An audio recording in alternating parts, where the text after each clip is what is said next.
What is up, guys? Welcome back to Newswave. A couple things to take a look at today, including the latest tease for Spyro, except this one seems to come straight from Activision, something we really haven't had up until this point. We've really just heard from people who are leaking things from behind the scenes, mostly, and now we finally hear something from the source itself, Activision. We also have to take a look at Nintendo's new iteration of their middleware software that they're going to be putting out there for developers to use in games. Kind of trying to figure out what that is about, who's going to use it, and we got this big update for Shadow of War saying they're done with the microtransaction games for now, so let's get into it. So let's get started with Nintendo's new middleware software that they are going to be distributing. Basically a game engine that developers, third-party developers mostly, can use. We're not really sure the stipulations around this, if it can be used on other systems, but it's similar in sense to what Sony has with Pyre, where they have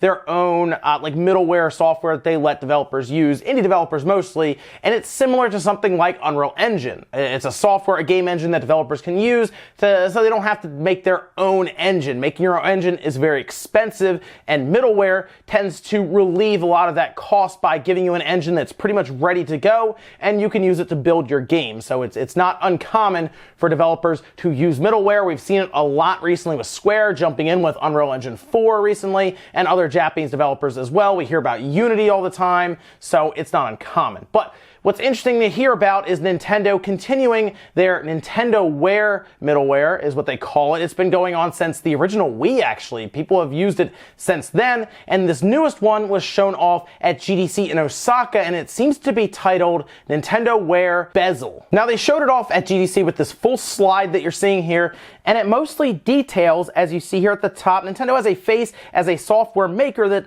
delivers various games titles to customers, but it is also a platform holder that provides development environments to game developers. Among them, we have asked developers of games for the Nintendo platform to provide an environment that can create interesting games in a short period of time while keeping development costs as low as possible. Middleware called Nintendoware Bezel Engine, we are developing an offering. Trademarks around Bezel were also found very recently. It looks like this is the next iteration of their Nintendoware middleware software that they will be distributing and letting smaller companies, I assume, use, or really anyone that wants to, mostly for Switch from what I'm thinking here. I don't think this is going to be used for other companies or other platforms. So like you probably won't see this really used on PlayStation, or you won't see it used on Xbox, right? This seems to be a way for them to come in and maybe use a middleware that is set up specifically for the Nintendo Switch.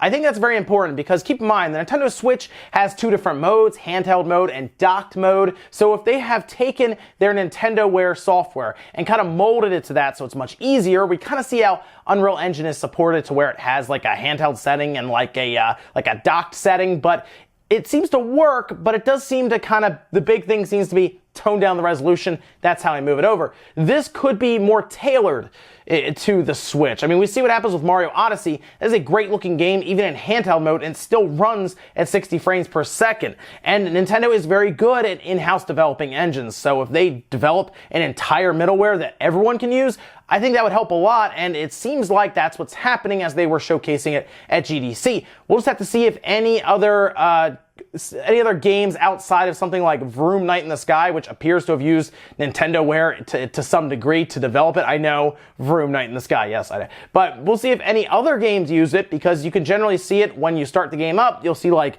all of like the trademarks and everything there, you know, everything they have to give credit to. We can see if Nintendoware or if on their site. So we'll see who uses this going forward and if it does see a significant increase in performance or visual clarity, but it's very interesting to see Nintendo continue their Nintendoware middleware software. Next up, let's talk about Spyro. As we know, or at least have heard rumors, Spyro appears to be coming back in the same sense that Crash did with the Crash Insane trilogy last year. Looks like Spyro is probably going to be getting the same treatment. Laura Kate Dale put out an entire article that detailed this trilogy coming out, or this collection of Spyro games that are being remastered for the PS4 as a timed exclusive that will probably later go to other systems, much like Crash is this year, where it's going to pretty much everything else. Appears to be the same way for Spyro. Well, Activision has been pretty quiet, letting most of us speculate or try to figure out when it's coming out on our own, at least until now.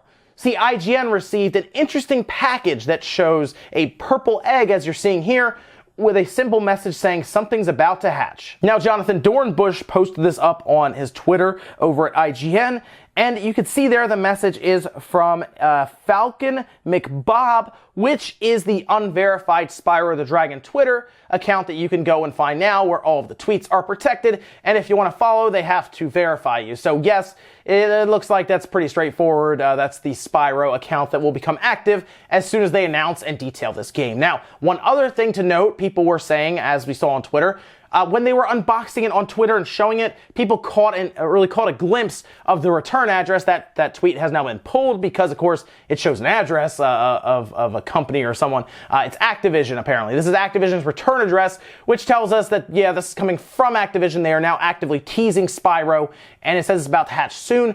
I don't think it's going to take long. This is something you send out a week before E3 if you're going to announce it at E3. This is something you send out a week before PAX East if you're going to announce it at PAX East. And believe it or not, that's actually where I think, or around that time, when they will be announcing it. I don't think this is something that's going to wait till E3 if they're already sending out purple scaly eggs, right, with these messages going through all of this. It seems like Activision is ready to move, and they're ready to move soon. Now, originally we were supposed to hear an announcement, according to Laura Kate Dale, in March. Looks like, I guess we're going to hear about it in April. It won't be too far off, probably the first or second week in April. If it lines up with PAX East, it would be around this weekend that we would hear about it. If I had to go out on a guess, Friday. Friday might be when we hear about it. So keep an eye out. Keep the ear to the ground for a Spyro announcement as soon as this week.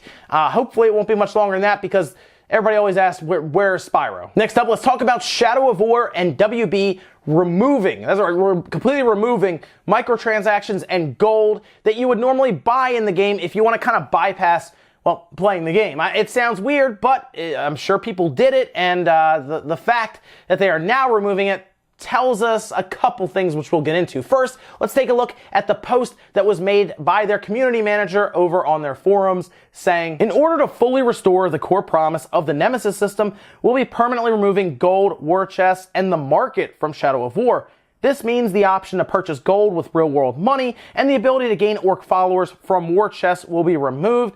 There will be a specific amount of time given for players to utilize their unused gold. If players have unused gold by the end of the time allotted to spend it, any remaining gold will be converted to in-game items. It goes on to further detail the dates. The ability to purchase gold will be permanently removed May 8th, and then war chests and the market will disappear July 17th. So yes, it seems like they are pretty much reverting it back to how the original game was probably supposed to be before they got word of, oh, microtransactions, they make a lot of money. Yeah, let's put those in the game. Let's just work them in the game. Now, why would they be doing this? Well, there's a couple reasons. One, the player base has kind of dried up and no one's really buying the gold anyway, because if you remember when it first came out, there was a lot of backlash around, why are you letting people buy loot boxes and they could skip the entirety of the game? It makes no sense. Why would it even be there? It defeats the whole purpose of the game itself. And more than likely, they realize that no one's really buying the gold now anyway, so how do you get back in the news? How do you make a big PR push again? We're for the gamers. We're removing those loot boxes. And that's probably what's happening here. They are going to get themselves back in the news as we're talking about them now because those are being pulled. There was kind of a happiness about gamers when they saw this with Battlefront 2. Maybe WB and Monolith were like, hey, let's pull ours and, we'll look like the good guys. The big thing we're going to see here, okay? Will loot boxes return in the next game from WB and Monolith? That'll tell us all we need to know about what their actual intentions are. But if you're holding out on Shadow of War because you were really frustrated with the loot box system, the fact that you can do microtransactions that then result in, speeding through the game, they're not going to be there too soon. So if you want to pick it up over the summer and play it, now's a good chance. They also said they're going to make some changes to gameplay that I assume there is a part in the game, without getting too spoiler heavy here, that it becomes kind of a grind fest that everybody noticed in reviews or just people playing it. I assume that is going to be fixed in some way since you won't be able to expedite the process and that part of the game kind of drags without buying in. So more than likely they'll be kind of changing that up a bit. But there you go, Shadow of War will be losing all of the stuff people complained about when it first came out, which were the loot boxes and the ability to buy gold with real money. Next up, let's talk a bit about Valve, Steam, and the Steam machines. Now, if you don't know what Steam machines were, or I guess they still kind of are, The idea here was a set-top box, kind of like a game console, like an Xbox or a PlayStation, or I guess at the time, the Nintendo Wii U. This was something that Valve was going to create alongside of partners. You buy it, you put it in your living room, and then it operates much like that. Alienware got in on the action, and then everybody else got in on the action. Companies that I've never heard of or were really never even existed before Steam machines got in, and there were so many of them, it made no sense. It was all over the place, and the core idea was to operate around Steam OS, something that had bugs and poor performance compared to Windows, something that was not supposed to be there. The idea was that it was supposed to perform better than Windows, and it never really did. Well, it looks like Valve understands that the Steam machine just isn't for them, I guess, anymore. It's not going to be that. And they have now pulled it from the front page of Steam. So if you go up to hardware, Steam machine is no longer there. It seems like Valve is either pulling back on it, maybe to revisit the idea and then get back into it and figure it all out. If they really want to, there needs to be one box, and Valve, you need to be the one doing it. You can't have all these third-party companies come in. You need to control everything in-house. Maybe you don't want to do it, but if you really want a set-top box that just runs Steam, that's what needs to happen. You have enough money, I'd assume, to do it. So if you really want it, that's what you have to do. It got too crazy, too all over the place. So it looks like for now, Steam machine is at least being pulled back on. And if you still want to get a Steam machine or look into it, it's still available on their site. It's harder to navigate too. You really have to go to a URL to find it anymore. It's not one click like it used to be on the hardware page, and that's pretty telling. Finally, in our last bit of news, let's talk a bit about Inside Xbox. Their next episode is supposed to air April 10th. Cool. The last one was okay, I think. It was kind of fun because it was like having a TV show back for game consoles. Well, really just one, the Xbox. But it was really cool to see that back and have something like that, where they kind of talked about exclusive things. They talked about FreeSync on the Xbox, talked about PUBG, talked about Sea of Thieves, and great, that was fun. Well, the second episode seems to be teasing something that's interesting to a lot of people who are really into the backwards compatibility. I like the fact that the original Xbox games will play on the Xbox One. And it doesn't seem like I'm alone, and it seems like Inside Xbox is teasing something currently for people like me. And it looks like they're going to have some sort of announcement, some sort of new information about original Xbox backwards compatibility for this episode of Inside Xbox on April 10th. Now, what will they be talking about? More than likely, if I had to take a guess, a safe guess, it's more titles. Maybe it's something like Jade Empire. Maybe it's something like Knights of the Old Republic 2. There's a lot of things people were just throwing at the wall and guessing. That's great. The one thing I would really like to see, the functionality that I've talked about with certain games that are showing up now, is if you can get online servers back for the original Xbox games, right? Something like Crimson Skies, that works great if you have online ability, if you can play online, but otherwise it's like, it's a single player game that's okay at best. It really shined online. So I think, personally, my biggest expectation, my thing that I would love to see is if they show up and say, hey, if you like playing online with original Xbox games, you like the backwards compatibility, guess what? You can now play online with those original Xbox games. That's what I'm hoping for. But I'm not holding my breath for it, I'll say that. More than likely, they have 4 or 5 new original Xbox games that are going to be backwards compatible for us to play, and that's cool too, but still, I'd like to see more functionality alongside of new announcements for backwards compatible original Xbox games. But hey, that's just me. We'll have to check it out April 10th on their second episode of Inside Xbox. Ladies and gentlemen, that's going to do it for Newswave today. If you enjoyed this video, hit the like button, guys. It really helps out. If not, hit the dislike. Leave a bunch of comments down below about everything we talked about today, whether it is Nintendo's middleware, it's called Nintendoware Bezel. Let me know what you think about that. Do you think it's good for Nintendo to kind of develop an engine where these third-party developers can really move their game to it or develop around it, and it's much easier, it's cheaper than building your own engine? And if it's completely tooled around the Nintendo Switch, it could make that development easier for some of these companies that want to move their games over. I think it's pretty interesting. I'd like to see how some newer games that will run on Bezel will work and how the performance is there compared to something like